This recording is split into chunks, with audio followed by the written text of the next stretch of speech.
প্রেগন্যান্সির সময় নামাজ বসে বা ইশারায় পড়া যাবে কিনা, তাহাজ্জুদের সালাত আওয়াজ করে কেরাত পড়া যাবে কিনা, নামাজের সময় হয়ে গেলে আজান না হলেও কি নামাজ আদায় করা যাবে, খাস পর্দা করলে কি ভাসুর বা দেবরের সাথে কথা বলা যাবে, স্বামী স্ত্রীর মধ্যে ভালোবাসা বৃদ্ধির উপায় কি, বিয়ের জন্য অনেকে ছবি চায়, যদি বিয়ে না হয় তাহলে কি ছবিগুলো থাকলে গুনাহ হবে, সফররত অবস্থায় যদি কসর নামাজ 2-1 ওয়াক্ত আদায় করা সম্ভব না হয় তাহলে সেটা কিভাবে কাজা আদায় করতে হবে, ফরজ গোসল হয়ে গেলে কি সাথে সাথে গোসল করা আবশ্যক নাকি বিলম্বের সুযোগ আছে, মসজিদে বা কোনো জায়গায় কোন লোক যদি নামাজরত থাকেন তার কতটুকু সামনে দিয়ে যাওয়া উচিত। চলুন তাহলে আর বিলম্ব না করে আমরা মূল পর্বে প্রবেশ করি এবং আপনাদের যে সমস্ত প্রশ্ন আমাদের কাছে ইতিমধ্যে চলে এসেছে সেগুলোর উত্তর আমরা দেওয়ার চেষ্টা করি।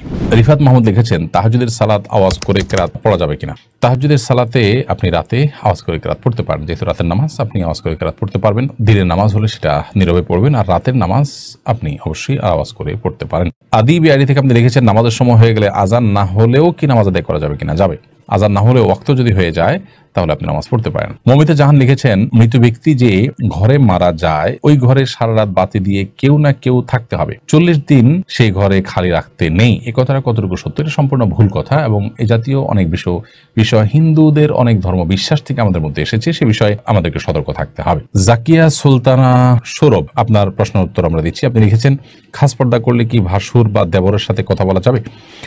প্রয়োজনীয় কথা যেটা না বললে নয়, খুব জরুরি কথা যদি থাকে তাহলে সেক্ষেত্রে পর্দার আড়াল থেকে আপনি বলতে পারেন, ভাষার ভিতরে বিশেষ কোনো কোমলতা, আপনার কথার ভিতরে বিশেষ কোনো কোমলতা সৃষ্টি করা ছাড়া। কিন্তু যদি একান্ত প্রয়োজনীয় কথা না হয় তাহলে সেক্ষেত্রে অপ্রয়োজনীয় কথা অবশ্যই অ্যাভয়েড করতে হবে এবং সেটাও পর্দার অংশ। দিনের পথে আসেন আড়ি থেকে আপনি লিখেছেন, স্বামী স্ত্রীর মধ্যে ভালোবাসা বৃদ্ধির উপায় কি। স্বামী স্ত্রীর মধ্যে ভালোবাসা বৃদ্ধি করার জন্য অন্য সব মানুষের সাথে ভালোবাসা বৃদ্ধির ক্ষেত্রে যেরকম সালামের ভূমিকা রয়েছে সেই সালামটা আদান প্রদান করতে হবে। নবী করিম সাল্লাল্লাহু আলাইহি ওয়াসাল্লাম বলেছেন যে তোমরা যখন পরস্পরের মধ্যে সালামের আদান প্রদান করবে তখন তোমাদের মধ্যে ভালোবাসা বৃদ্ধি পাবে। সেই সাথে তিনি হাদিয়া প্রদান করার কথা বলেছেন, উপহার আদান প্রদান করা। অনেক সময় স্বামীরা স্ত্রীদেরকে সুবিধা দেন, স্ত্রীর স্বামীকে সারপ্রাইজ দেওয়া, স্বামীকে বিভিন্ন ক্ষেত্রে খুশি হওয়ার মতো কোনো কিছু পেশ করা তার জন্য। তো এরকম বিভিন্নভাবে উপহারের আদান প্রদান এটাও পারস্পরিক ভালোবাসা সৃষ্টির ক্ষেত্রে বিশেষ ভূমিকা রাখে। আমাতুল্লাহ মুশরিফা, আপনি লিখেছেন, বিয়ের জন্য অনেকে ছবি চায়, যদি বিয়ে না হয় তাহলে কি ছবিগুলো থাকলে গুনাহ হবে?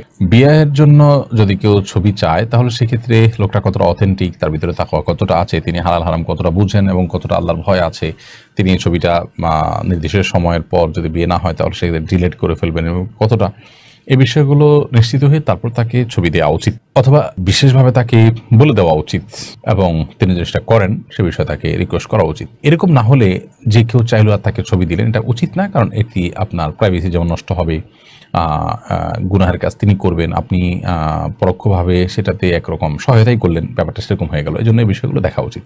আপনি আপনার চেষ্টা অনুযায়ী, সাধ্য অনুযায়ী চেষ্টা করেছেন, তারপরও যদি তিনি এটি করেন না, ডিলিট করেন, নিজের কাছে রেখে দেন, তাহলে সেক্ষেত্রে ইনশাআল্লাহ এর দায় আপনার আসবে না, তার উপরে থাকবে। ইঞ্জিনিয়ার নাজমুল হোসেন, আপনি লিখেছেন, সফররত অবস্থায় যদি কসর নামাজ 2-1 ওয়াক্ত আদায় করা সম্ভব না হয় তাহলে সেটা কিভাবে কাজা আদায় করতে হবে? সফররত অবস্থায় কসরের নামাজ যদি আদায় করা না যায়, অর্থাৎ আপনার সফর অবস্থার নামাজ কাজা হয়, তাহলে বাড়িতে আসার পর সে নামাজটা যখন কাজা করবেন তো কসর হিসাবে কাজা করবেন, যেহেতু এটা ফরজ হয়েছিল কসর হিসাবে। ঠিক একইভাবে বাড়িতে থাকা অবস্থায় কোনো নামাজ কাজা হয়েছে, সফরে গিয়ে সেটা যদি আদায় করতে চান তাহলে সেক্ষেত্রে পূর্ণাঙ্গ আদায় করবেন, যেহেতু এটা ফরজ হয়েছিল পূর্ণাঙ্গভাবে, অর্থাৎ যেভাবে পূর্ণাঙ্গ ফরজ হয়েছে আদায়টা ঠিক সেভাবে হবে। মানিশা আয়ান আইআরডি থেকে আপনি লিখেছেন, অনেক আগে ঝগড়ার সময় স্বামী তার স্ত্রীকে তালাক দিয়েছে কি না এটি কারোর মনে নেই, এক্ষেত্রে তাদের করণীয় কি? ঝগড়ার সময় তালাক দিয়েছেন কিনা জাস্ট সন্দেহ হচ্ছে, মানে অথেন্টিক কোনো কিছু নাই। যদি এরকম হয় তাহলে সেক্ষেত্রে এই সংশয়ের কোনো ভ্যালু নাই বা এটার কোনো ভিত্তি নাই এবং তাদের মধ্যে বৈবাহিক সম্পর্ক আছে, এটা ধরতে হবে। শেখ সোহাইব, আপনি লিখেছেন, ফরজ গোসল হয়ে গেলে কি সাথে সাথে গোসল করা আবশ্যক নাকি বিলম্বের সুযোগ আছে? গোসল ফরজ হয়ে গেলে সাথে সাথে গোসল করা উত্তম যদি সে সুযোগ থাকে, তবে বিলম্ব করার সুযোগ আছে যদি গোসল ফরজ হওয়ার পর পরবর্তী যে নামাজের ওয়াক্ত সেই নামাজের ওয়াক্ত বা যদি তার উপরে কোনো নামাজ বর্তায় তাহলে এই নামাজের ওয়াক্ত শেষ হওয়ার আগ পর্যন্ত তিনি বিলম্ব করতে চান, তাহলে শেষ মুহূর্তে বা ওয়াক্ত শেষ হওয়ার আগে আগে গোসল করে নামাজ পড়ে ফেললেন, এতটুকু বিলম্ব করা জায়েজ আছে।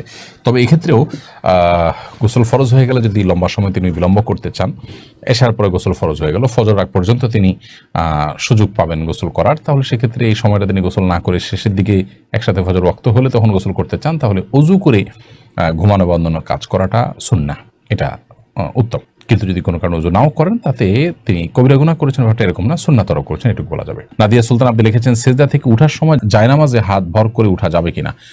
সিজদা থেকে উঠার সময় আপনার মাটিতে বা জায়নামাজে ভর করে না উঠে যতটুকু সম্ভব আপনার সরাসরি ওঠা উচিত। যদিও নবী করিম সাল্লাল্লাহু আলাইহি সাল্লাম মাটিতে ভর করে ওঠার কথা বর্ণিত আছে, কিন্তু সেটার ব্যাপারে অনেক মুহাদ্দিসদেরই ব্যাখ্যা হলো যে নবী সাল্লাল্লাহু আলাইহি সাল্লামের শারীরিক অসুস্থতার কারণে এটা কখনো কখনো তিনি করেছেন। অতএব কারো শরীরে অসুস্থতা বোধ করলে তিনি এটা করতে পারেন, কোনো অসুবিধা নেই। বাট সুস্থ স্বাভাবিক অবস্থাতে তার এরকম না করে বরং হাঁটুতে ভর করে তারপর দাঁড়ানো উচিত। এরপরে সাজ্জাদ আপনি লিখেছেন মসজিদে বা কোনো জায়গায় কোন লোক যদি নামাজরত থাকেন তার কতটুকু সামনে দিয়ে যাওয়া উচিত। মসজিদ বা কোনো জায়গায় যদি কোনো লোক নামাজরত থাকেন, নামাজ অবস্থায় থাকেন, তাহলে সেক্ষেত্রে তার 2 কাতার 3 কাতার সামনে দিয়ে, 3 কাতারের পর থেকে তো যেতেই পারবেন। অনেক উলামার মতে 1 কাতার পর, তো তার সিজদার জায়গার পর থেকে আপনি যেতে পারেন, কারণ তার সিজদার জায়গার এরিয়ার মধ্যে গেলে তার নামাজের মনোযোগটাকে নষ্ট করবে, কিন্তু এর বাইরে দিয়ে গেলে তার মনোযোগ নষ্ট করার কথা নয়। তো এই মতটি রয়েছে, তবে এর বাইরে আরেক অন্যান্য ওলামাদের মত হলো 3 কাতার। এই মতটাও বেশ স্ট্রং যে তিনি যে কাতারে পড়ছেন আরো 2টা কাতারের বাইরের অংশ দিয়ে তিনি চাইলে হাঁটতে পারেন। আলিফানুর লিখেছেন প্রেগন্যান্সির সময় নামাজ বসে বা ইশারায় পড়া যাবে কিনা। প্রেগন্যান্সি হলেই নামাজ বসে পড়া যাবে বা ইশারায় পড়া যাবে, ব্যাপারটা এরকম নয়। তবে প্রেগন্যান্সির সময় অনেক মা বোনরা এত বেশি অসুস্থ হয়ে পড়েন যে তাদেরকে বিছানায় শুয়ে পড়তে হয়, অথবা অনেকে আছেন যে শেষের দিকে এসে দাঁড়িয়ে নামাজ পড়াটা তাদের জন্য কঠিন হয়, শরীর ভার হয়ে যায়, তাদের শারীরিক দুর্বলতার কারণে বা স্থূলতার কারণে, নানা কারণে তারা দাঁড়িয়ে নামাজ পড়লে রুকু সিজদা করে স্বাভাবিকভাবে নামাজ পড়তে গেলে পড়ে যাওয়ার আশঙ্কা থাকে। এরকম আশঙ্কা যদি জোরালো হয়, প্রবল হয়, তাহলে সেক্ষেত্রে তিনি বসে নামাজ পড়তে পারেন। বসে নামাজ পড়ার ক্ষমতা না থাকলে তিনি শুয়ে অবশ্যই নামাজ পড়তে পারেন। কিন্তু এটা হলো যদি সেরকম পরিস্থিতি তৈরি হয়, কারোর প্রেগনেন্সি হলেই সামান্য ঠুনকো অজুহাতেই তিনি বসে নামাজ পড়া শুরু করবেন, ব্যাপারটা সেরকম নয়। পিঙ্কি আক্তার আপনি লিখেছেন মৃত্যুর পর দুনিয়ার মানুষের কথা কি মনে পড়ে। দেখুন, মৃত্যু পরবর্তী জগৎটিকে বলা হয় আলামুল গায়েব বা অদৃশ্যের জগৎ। সেই জগতে আমাদের অবস্থা কেমন হয়, কিরকম হবে, সে বিষয়ে কোরআন এবং হাদিসের বর্ণনার বাইরে আমরা ধারণা করে কিছুই বলতে পারি না।